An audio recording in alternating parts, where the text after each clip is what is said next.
महात्मा गांधी ने राष्ट्रीय आंदोलन के दौरान नमक सत्याग्रह किया। गांधी जी द्वारा नमक को ही विरोध के प्रतीक के रूप में क्यों चुना गया? आइए जानते हैं इस प्रश्न का जवाब। यह गांधी जी की कुशल समझदारी का उदाहरण था। नमक प्रत्येक भारतीय घर में प्रयोग होने वाली अपरिहार्य वस्तु थी। नमक पर कर ब्रिटिश भारत के सर्वाधिक घृणित कानूनों में से एक था। इसके उत्पादन और विक्रय पर राज्य ने एकाधिकार कर लिया था। सरकार द्वारा अन्यायपूर्ण तरीके से नमक को तैयार किया जाता था, जो कभी कभी नमक के मूल्य का 14 गुना तक होता था। सरकार उस नमक को, जिसे वह लाभ पर नहीं बेच सकती थी, नष्ट कर देती थी। सरकार द्वारा ऐसी वस्तु को जो प्रकृति द्वारा बिना किसी श्रम से उत्पादित हो रही थी, नष्ट करना किसी भी तरीके से सही नहीं माना जा सकता था। भारत के सभी भागों में इस राष्ट्र संपत्ति को बेलगाम ढंग से नष्ट किया जा रहा था।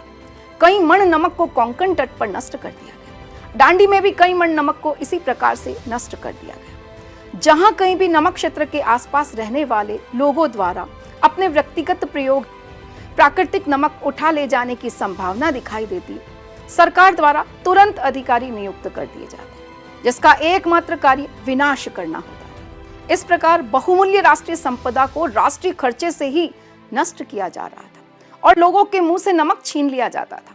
नमक एकाधिकार एक तरीके से चौतरफा अभिशाप था, सामान्य जन की उदासीनता, और इसी कारण से यह कर लंबे समय से अस्तित्व में बना रहा। इसी को निशाना बनाते हुए गांधी जी ने अंग्रेजी शासन के खिलाफ व्यापक असंतोष को संगठित करने की कोशिश की। गांधी जी ने अपनी नमक यात्रा की पूर्व सूचना वायसराय लॉर्ड इरविन को दी थी, लेकिन उसने इस कार्रवाई के महत्व को नहीं समझा। 12 मार्च 1930 का दिन गांधी जी ने साबरमती में अपने आश्रम से समुद्र की ओर बढ़ना शुरू किया। 3 हफ्तों तक चलते रहे और उसके बाद अपने गंतव्य स्थान तक पहुंच गए।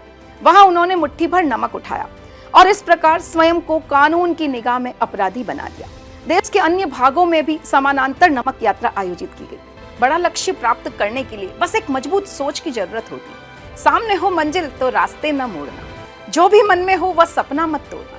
कदम कदम पर मिलेगी मुश्किल, बस सितारे छूने के लिए जमीन मत तोड़ना। प्यारे विद्यार्थियों, गणेश चतुर्थी के पावन अवसर पर उत्कर्ष ऐप में 20 से 25 सितंबर तक सीयूईटी के सभी ऑनलाइन कोर्सेज पर दी जा रही है 90% तक भारी छूट। तो देर किस बात की, आज ही इस शानदार ऑफर का लाभ उठाइए। सीयूईटी के कोर्सेज के माध्यम से अपना सपना सेंट्रल यूनिवर्सिटी में जाने का पूरा कीजिए। इसी प्रकार के इंपॉर्टेंट फैक्ट्स के बारे में जानने के लिए जुड़े रहिए उत्कर्ष के डिजिटल प्लेटफॉर्म से।